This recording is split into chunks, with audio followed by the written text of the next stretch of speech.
Every year, communicators struggle to sum up a year's worth of progress into an annual report. It can take weeks, even months, to get the relevant information together and get all of the parties to sign off on the final product. If you aren't loving your annual report process, it might be time to take a new approach. Our guest shares how she gets organized, her formula for an engaging annual report, and what the real goal should be. And since the ultimate goal of an annual report is to tell your organization's story, you need to decide what that story is going to be and how you want to tell it. The Internal Comms Procast is sponsored by Circle. Circle automatically personalizes your staff newsletter, website, and intranet using the content you're already creating. Let Circle help you measure and increase employee engagement while saving your team more than 40 hours a month. Learn more at circle.com. That's CERKL.com. Circle. Weird spelling, awesome engagement. Welcome to the Internal Comms Procast. I am your host, Barry Williams.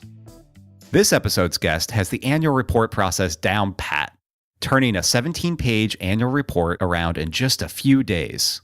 Hi, my name is Tanya Hurst.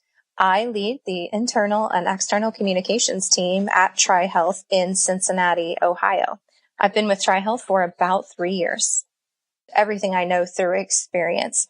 Prior to my formal communications positions, I worked in roles that required communication skills, so I kind of just naturally sought out that knowledge to build my skills because my academic background is in economics and public policy and leadership.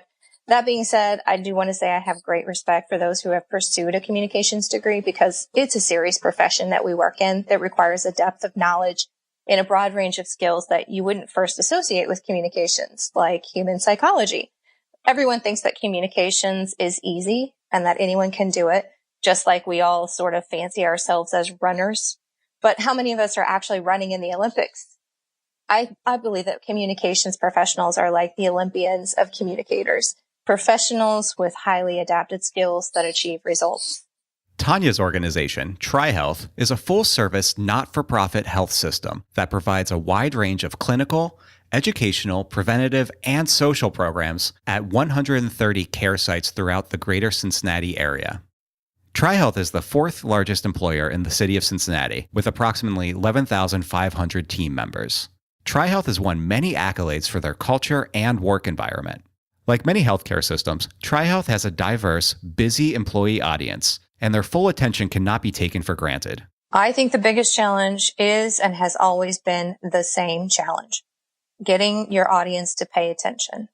I've heard some experts say, and I've heard these experts say this from the stage, that internal communications is the easiest kind of communications because you have a captive audience, implying that your employees are forced to read your communications. But in reality, that is not true. Could not be further from the truth. Our employees are faced with competing priorities just like in any other marketplace. And so we approach communications just like we do marketing. We know our audiences and the sub-audiences really well.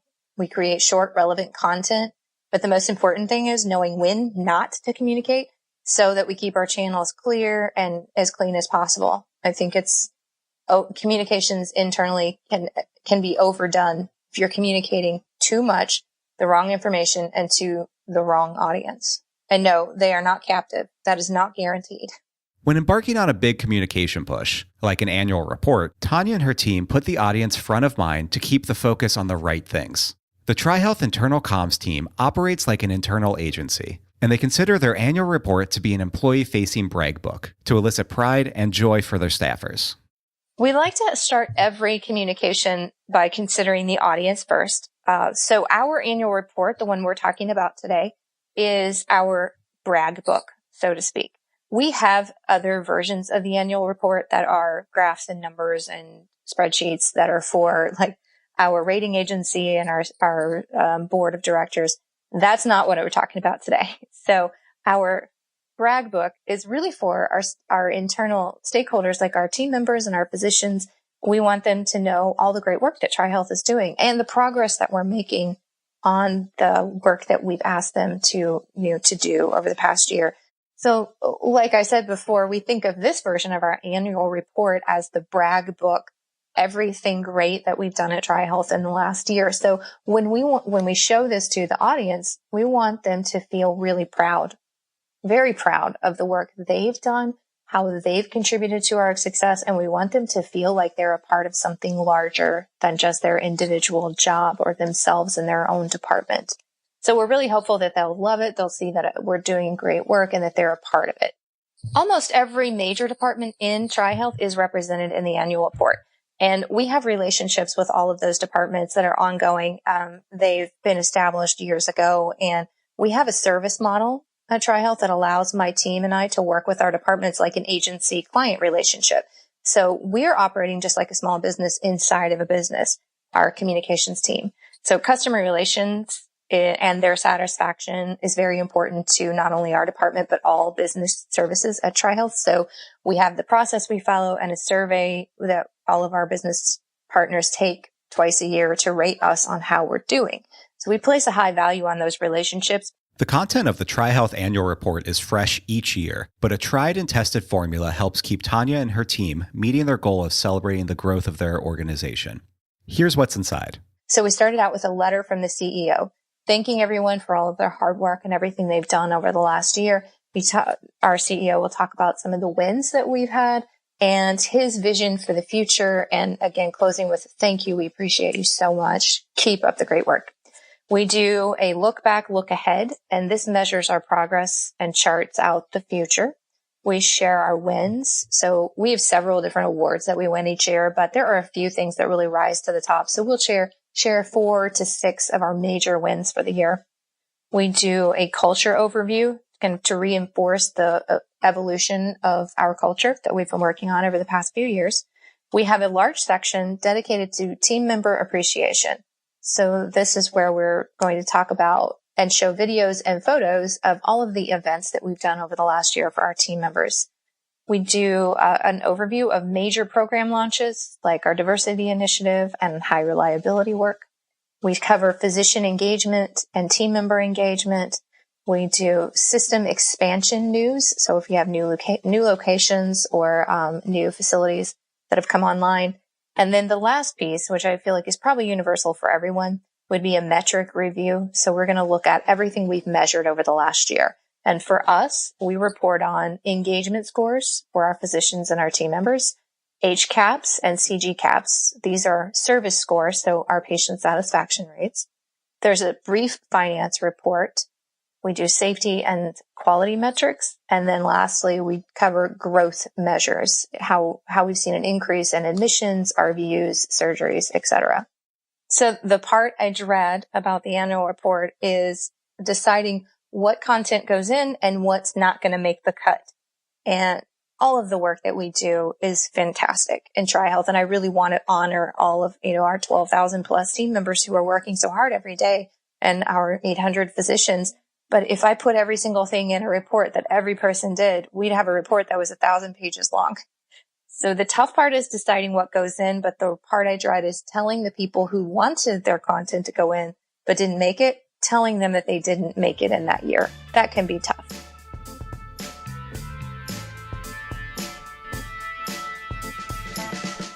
With the wide variety of content stories, celebrations, stats, and awards showcased in the TriHealth annual report, you might think Tanya and her team spend months on this project.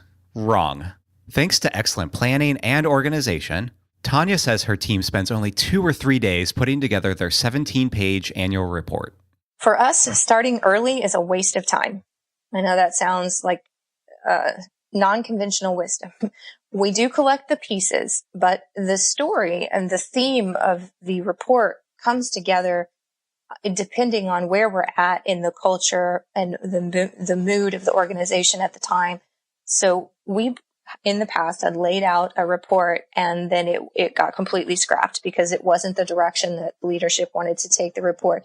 And that didn't mean that our old version was wrong or the new version was better. It just wasn't a right fit. So for us, we don't do anything ahead of time. It feels like a fire drill, but we have all the pieces. We're just putting the puzzle together at the end. We found that works best for us. How she meets this deadline and what tools help her along the way after this break. Internal Comms Pro is proud to present the Rise and Shine series, coming to a city near you. Rise and Shine gives you access to what's hot and brewing in the internal comms world. In February, we're headed to Chicago, Illinois for How to Brew Your Business Case with Communications Outcomes That Sell, with special guest Jason Anthoyne. Jason shares some of his 30 years worth of knowledge on how to structure your internal comms strategy with outputs that sizzle and outcomes that sell. Rise and Shine is free to attend, but spots are limited. See where we're going to be next and join the fun for free at internalcommspro.com/shine. We are back with great annual report best practices from TriHealth's Tanya Hurst. Tanya and her team turn around their annual report in just a few short days. Throughout the year, Tanya's team collects annual report-ready information, milestones, and mini reports and places them into a shared drive. This gives them a huge head start when it's time to create the final piece. Tanya is going to walk us through the process step by step. We spend the year collecting, our team puts information into folders and on drives that we know will need to be included in the annual report. So we have the raw materials, but the report really just comes together in a few days when we are meeting with leadership to determine the theme and the vision and the scope of the report. Is that we have the content. We just reach out to the stakeholder and say, hey, that report that we made for you 6 months ago, we'd like to include it in the annual report. Is that okay with you? Or is there anything you'd like to add? And then it's as simple as that. We just then compile it. And those stakeholders don't usually get input into the draft process. If they have approved their block of content, then it's approved. I think that's important to say, because if you start sending your annual report off to all of the various different departments who are represented within it, you would have a nightmare on your hands very quickly with 20 plus different people trying to review your annual report. So I would say it's best to have them approve their piece of content ahead of time, and then they will just see the final product. Once leadership sets the direction, Tanya's team creates a mock-up to help them identify any holes in story or copy. We mock up the sections and start laying out the content blocks. And we found that it's really important that the copy that weaves all of these pieces together to tell the story, it really comes together organically as you start laying out the pieces. You can put together a narrative in the beginning, but it feels disjointed from your report and not baked into the report if you don't let it develop naturally, because you can have a vision for how this thing's going to come out, and it almost always looks different in the end. So we lay everything out, and then we fill in the gaps with the copy to start building the story. Well, the layout is done in InDesign. So we use several different products as kind of typical of developing any kind of content. It starts with the files, individual files. We've got video files, photos, scraps of copy, multiple different files in Word documents, etc. Then we have a layout in InDesign, a template that's been created, and then we just start putting the pieces in. After we've got the final draft or the first draft there, we export as PDF, and then that goes to our leaders to mark up. For some leaders, that markup is done in Proof HQ. Others choose to print the PDF and send it back, which creates some logistical challenges. Version control is a nightmare for us because we have some people using the editing software. For those who don't know how to use our technology called Proof HQ, which is a digital design editing material platform that allows you to mark up right on the PDF in a way that Adobe Pro can't. It allows for there to be one single live version, and people are just commenting on that one, and changes are live and happening. Whereas a lot of that gets lost in the email back and forth. So some of our leaders are very old school. They're going to print out the PDF and write on the paper, and then take a photo of that paper and text it to me. Yeah, we have a variety of editing processes, and it's really individualized for each leader. But I would say to streamline it, you lay out an InDesign, export as a PDF, and then send that to your leaders as an attachment to an email and let them review it. With a few of these under her belt, Tanya has learned that giving leadership something to react to as soon as possible can help. But she warns that you shouldn't be too attached to your first draft. Once we have the first draft together, we send it to our leaders for reviews and edits.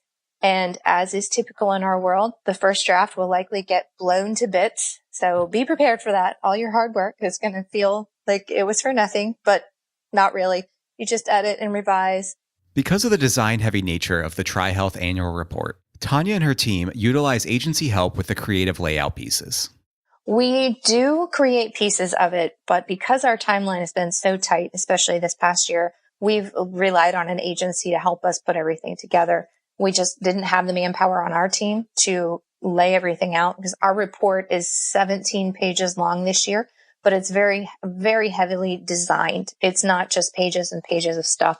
So we really wanted it to be engaging. So the artwork, I feel like, is really important for the development of the piece and keeping people engaged with the content. So yeah, we outsource to an agency for the layout, then it comes back into us. In years past, we have done it ourselves. To stay agile, TriHealth has ditched the traditional printed report. Instead, they are doing a digital book. This allows them to include links and videos to enrich the organization's story. You get to the final drafts, and then we don't print ours anymore.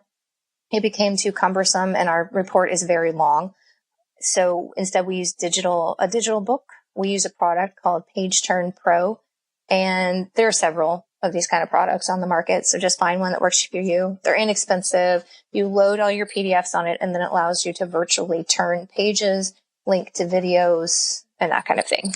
Once the annual report is approved by TriHealth C-Suite, it's time for Tanya's all-time favorite part of the annual report process. Final draft. Always. I love getting to the final draft of anything.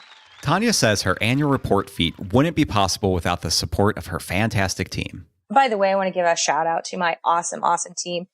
Everything I've talked about today could not happen without, I have 5 individuals who are just amazing. It's Brian, Carla, Tom, Jen, and Amanda. They're the ones who bring all these pieces together and make it happen. If you would like to see the final product of her team's 3-day sprint, visit the show notes on internalcompspro.com. We want to thank Tanya for sharing her story today. If you want to keep up with Tanya's work, you can follow her on LinkedIn, as she's chosen to simplify her social media presence. She encourages you to do the same. I've worked in social media marketing for many years, and can I just say, I am tired of all of it. It's exhausting to keep up with all the platforms for your personal brand, and it's not authentic for me personally. So instead, I've committed to just one platform, LinkedIn, and I want to give permission to anyone out there listening who feels burdened by the current wisdom that you must be active on 8 different platforms to be relevant. You can stop now. Choose the one or the few that you love and that produce results for you, and then just forget the rest. Next time on the Internal Comms Procast, how to engage mobile workers. We talk to Patty Salcedo-Morton, Senior Global Internal Communication Program Manager for Driscoll's, about how her organization uses a multi-platform strategy to engage their desk and non-desk employees across the world. She shares what channels work and why these communications are mission critical to the berry giant. We really should be paying attention to this audience because they're the soul of our company. Our consumers will not be able to buy our berries if it wasn't for them as well. So we better keep them engaged and keep them informed and find ways. We hope you'll join us. If you're enjoying the Internal Comms Procast, you should join our newsletter list. Each week, we deliver a free, personalized email newsletter full of news, events, and best practices from our collective of trusted internal communications thought leaders. It's a great way to stay up to date on the latest trends and practices in internal comms. Join today at internalcommspro.com/newsletter. You're going to love it. Internal Comms Procast is produced by Super Awesome Media. Our executive producer is Rachel Foles. Connor Sweeney is our engineer, and Michael Musili is our digital media specialist. Our theme music is Please Listen Carefully by Jazzer via the Free Music Archive. Show notes and more are available at internalcommspro.com. Follow us on Twitter and Facebook at InternalCommPro. Thank you for listening.